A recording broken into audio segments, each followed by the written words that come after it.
I wanted my stepdaughter to have the most elegant, most amazing wedding that she could ever imagine.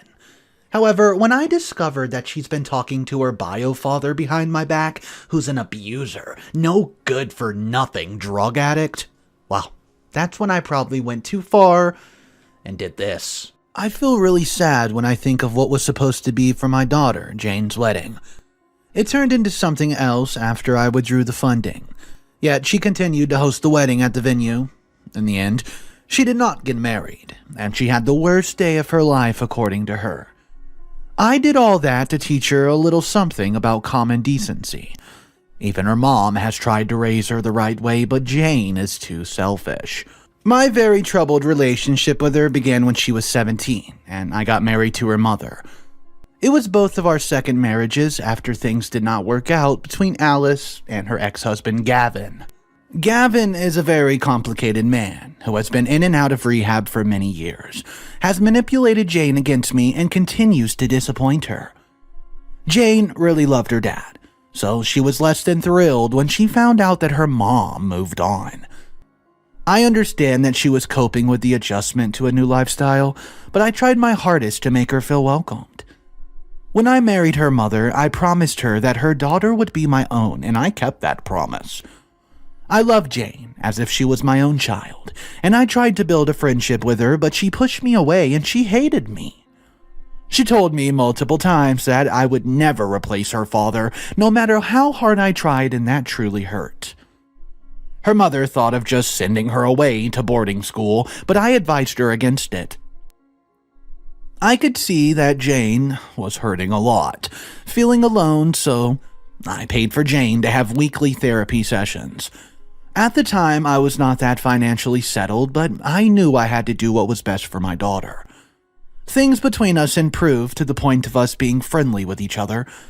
It got even better when her mom gave birth to her siblings, making us a blended family. Eventually, Jane finished school, went to college, and moved out. Then she got married. She got married twice, and each time she got divorced. Her mother was already sick of her daughter blowing her money on weddings, and then deciding that she wanted nothing to do with the guy later on. I was in the background in all of this as her mother tried to get her to be less wild and to make better life choices. Jane had always been clear that even though she respected me, I had no right, and I mean no right, to make choices based on her life. I was her mother's husband, not her parent, and as for a father, well, she didn't have a father. Her dad moved away years ago and no one knew if he was dead or alive. What I did not know was the man sobered up and was trying to worm himself back into Jane's life. If I knew, I would have found a way to protect her from that man's poison. He had left so many scars on Alice and Jane when he left them many, many moons ago. Shortly after Jane's second failed marriage, she started talking to me again. I was suspicious at first because she merely tolerated me in the past, but I believe that it's never too late to fix things with somebody. She started checking up on me daily, asking about coming over for dinner when she came over to our side of town. Not only that, but on Father's Day, she posted me for the first time with a heartfelt message saying that I was not a stepfather, but a real father to her. I gave her a call after the message, and she thanked me for putting up with her attitude towards me over the years. She said that I always had her back and gave her the benefit of the doubt when she messed up. As she grew older, she was not starting to realize the important role that I played in her life. I was beyond overjoyed by the fact that my oldest daughter accepted me finally. But I did tell her she needs to work on fixing things with Diana, her younger sister. Diana is my child from before I met Alice. She grew up in the same house as Jane, but they have always had a difficult relationship. But I hope with the new Jane, we would be able to move forward as one happy family. For weeks, things were great in our household, and for once there was no fighting or hostility. Jane visited every day, and she was always commenting and complimenting my social media posts. I knew they were not that good as I'm not too technologically illiterate. I'm mostly engaged in blogs. which my younger kids feel super boring. But things were going very well. Things did become complicated when Jane announced that she was engaged once again, but she really loved this man, and she wanted it to be a very wonderful wedding. I was happy for her, hoping that it would be her last wedding. All the money she was spending could have been used to invest or something. I was further disappointed when she mentioned that she did not have all the cash to make sure that she would get married a month before her sister. She then asked me if I could not help her with some money just for the wedding. Well, all of the logic went out of my head when I realized that she really trusted me into telling me this. She admitted that she did not think the last time she got married, and now she's broke. She said that I was the only father that she had, and she valued the advice that I've given her years ago to be careful when choosing a partner. So, you know what my response was to her? I was over the moon that she found someone she loved, and I would gladly help her out with the wedding budget at $50,000. I felt like the third time was the lucky one, and I wanted her to have the perfect wedding. She also told me that she wanted me to walk her down the aisle. Things could not have been more perfect in my mind. She was so happy and told me I was the best.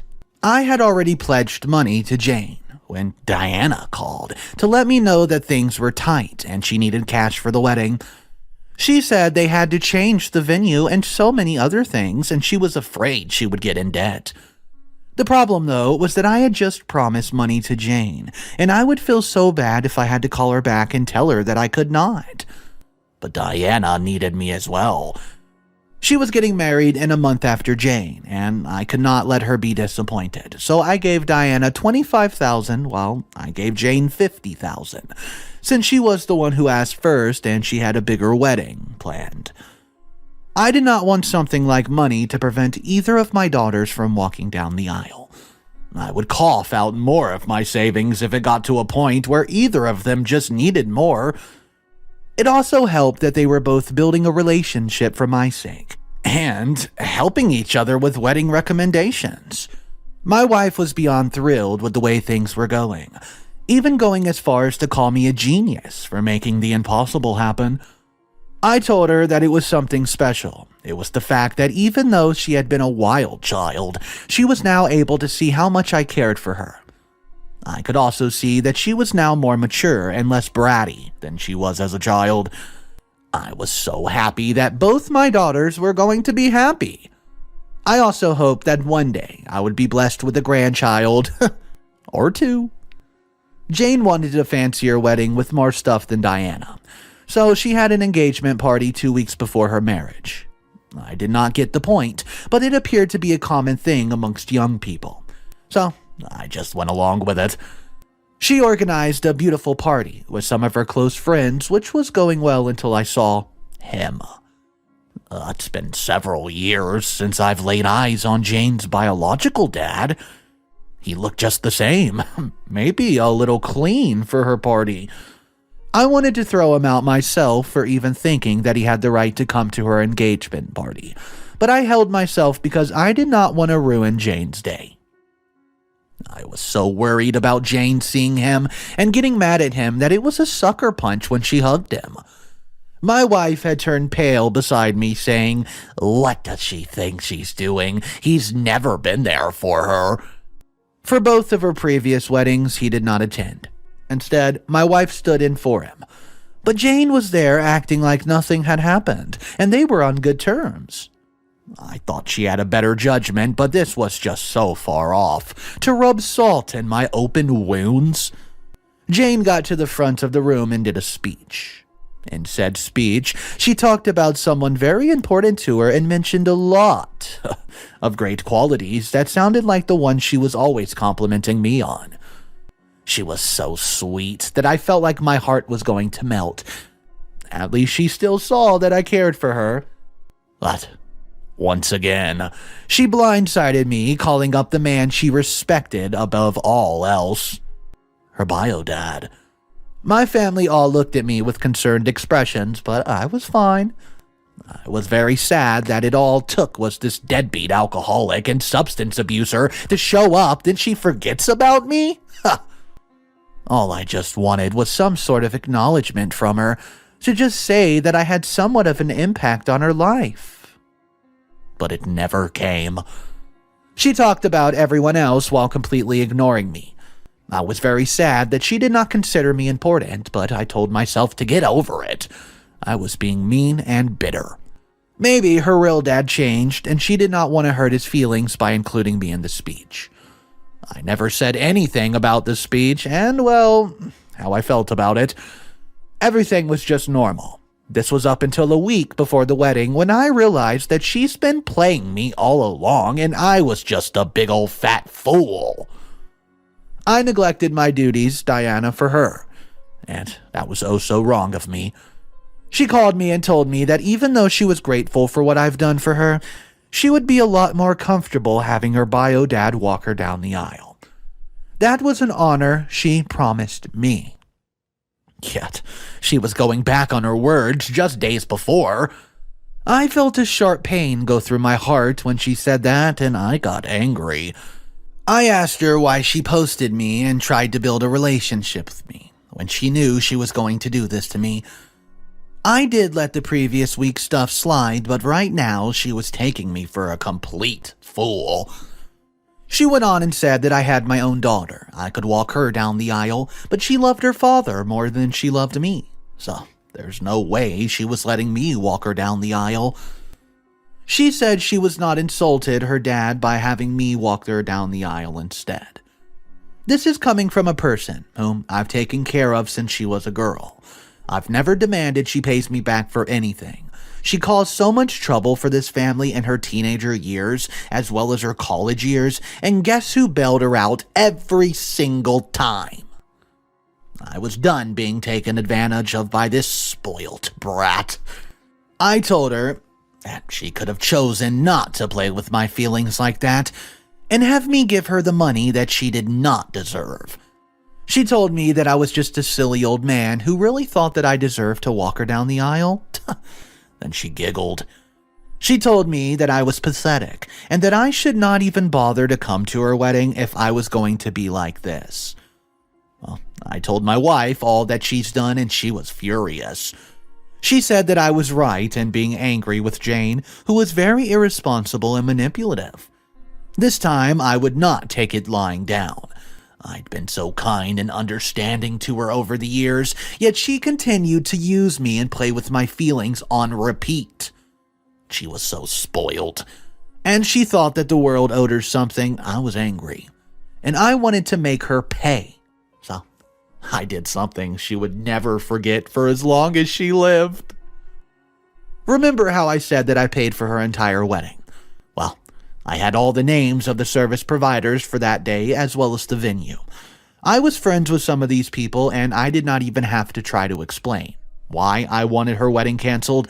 All she was left with was the clothes that she bought on her own, but sure enough, I canceled each and everything that I paid for that stupid wedding. I paid the minimum cancellation fee, then I took the remaining money and gave it to Diana, the only daughter that's been gracious all along. I should not have favored her stepsister over her one bit. And for all that, I was sorry. We cut off Jane and her father, putting all of our energy into Diana's wedding. On the other hand, Jane would not stop calling me until I had to block her number, because she was mad at me for canceling her little wedding. She told me that she was going to get married either way without my money, and that I was just so self-righteous. I wondered what wedding she could get done in a couple days. Maybe a courthouse wedding, but I knew it would not be up to standard for her. Well, I should not have underestimated her, because on the day of the wedding, in the late evening, we got a call from her. She said that the entire wedding party had been detained, but it was unfair because she was getting married. I reminded her that I canceled the venue, but she said she thought I was joking, so they went ahead with the wedding. Now they are wanting to be bailed out. But I told her to speak to her mom since I'm not related to her and did not owe her anything. I knew the day she would need me would come very soon, but I did not know that soon. It appeared that her wedding was set up at the venue, regardless of the cancellation, and then refused to vacate the property when the owner was notified that they're still intruding. So then, the owner called the police and everyone was there, including her groom, who did not know that everything's been canceled. They were all arrested for trespassing. It was worse than they got arrested on a Saturday with a public holiday on a Monday. So, now they're going to spend some more than a couple of days in there with guests they don't know. Monday came, but we did not bail her out. Her husband's relative helped him out, but she stayed there with her bridesmaids. My wife and I did not have the money to try to help them out anyways, not that they are worth it. She did say that her bio dad was her superhero, so then he was the only one with power to help her. Instead, he was quick to say that he did not know the venue had been paid for, and that she was the one who came up with the idea. Yeah, father of the year indeed. Well, that's really unfortunate that this story came out like it did. All the stepfather wanted to do was care for the daughter. He accepted her like it was his own daughter. I cannot believe this entire time she was just two-faced playing him and tried to, at the very last moment, expect him to just be okay with not being able to walk her down the aisle. I don't blame him for canceling the venue and everything else that transpired. Guys, let me know your thoughts on this. Drop your comments down below because this story was pretty much a wild one. Total roller coaster of drama. Guys, let me know your thoughts on it. Drop them down below. The final story of the day is this title. Well, I hate my entitled autistic brother. I'm 14 and male. I have a brother who's 16 who has autism, and I just can't stand it anymore. Before you go and make assumptions, let me get this out the way. He's not like the autistic people you see on the news or online. He's a perfectly functional, intelligent person. However, he becomes violent when he doesn't get his way, and his brain doesn't get the, quote, toilet messages. Yeah, he regularly pees and craps himself.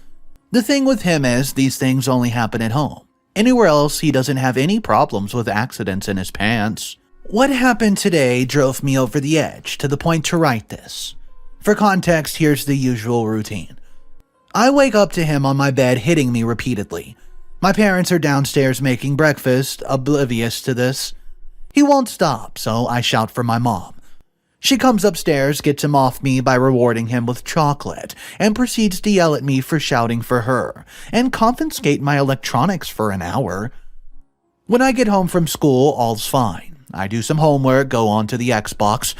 After around 30 minutes on the Xbox, he does the same thing. Hits me over and over, leaving me with no choice but to call for my mom. She again rewards him for stopping, but proceeds to tell me off and confiscate my electronics for the rest of the day. I'm riding with this phone and one of my friends bought for me, which I keep under my bed, as this is the only way I get to use technology for over 40 minutes straight. A reminder that this is a daily routine and has been occurring for the last 5 years. However, what happened today was even worse. He'd seen a Lego set that he wanted and beat me up until he got it. I shouted for my mom, but this time she did something different. She let him order all the Legos he wanted from my debit card. I've been saving up doing my paper route for 2 years to buy a gaming PC, and he just blew 400 euros of my money on Legos. I hate this. I hate my life. It feels like I'm only living to suffer. This post is purely me venting, and I'll likely not go anywhere, but I don't care. With all that said, is there anything I can do about this? By the way, I'm a minor in UK if that helps. What's up guys, Mr. Reddito here. I hope you're having a great day.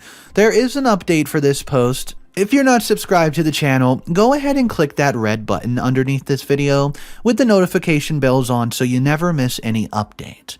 And let's see what's happening with this entitled autistic brother situation. First, I just wanted to say thank you. Thank you all so much for all the support on the original post and all your ideas in the comments. I tried to reply to every comment, but there's so many that I can't do that for. although I did read them. Second, I want to do a quick FAQ as many comments are asking the same thing. So, here it goes. Move in with another family member. Well, I can't. They all live 100+ miles away and don't believe that it's serious. You can get your money back as you are the card holder. Nope, I need a legal guardian to go into the bank with me to do that. And finally, hit him back. I'm weak. 5 foot tall, 14-year-old with pimples. He's strong. 6 foot tall, 16-year-old. This would cause more harm to me because he would attack back harder, and my mom would have punished me more. Next, to the people who offered me money in PMs and comments, thank you all so much for the offer, but I'm not going to accept anything, as I've come to realize the assault is far more serious than the money at the end of the day. Finally, on to my plan. After reading literally hundreds of comments, I've decided that the best course of action is to leg it out to school, to the police station on Wednesday, and show them my collected video evidence and the bruises of my arm. Again, thank you all so much for your advice. Please let me know if this is what I should do, or if there's a better alternative. Okay, so I want to read this comment and I want to know what you guys think about it. Well, I hope the police took it seriously and helped him. Otherwise, his abuse at home will only increase dramatically. I'm not even sure who's the bigger abuser, brother or mother. Finally, let's say that I find it, well, interesting. OP's brother's autism only happens at home. Seems almost purposely selective and manipulative. Guys, let me know what you think about that comment. Drop your thoughts down below. I would love to hear what you have to say about that. Thank you so much for joining me on this video. If you want to, go ahead and click that subscribe button. I am here every single day. You can find all my channels listed in the description below for even more Mr. Reddito content. Check those out. Guys, have a wonderful day, and remember, it's cool to be kind. Catch you in the next one.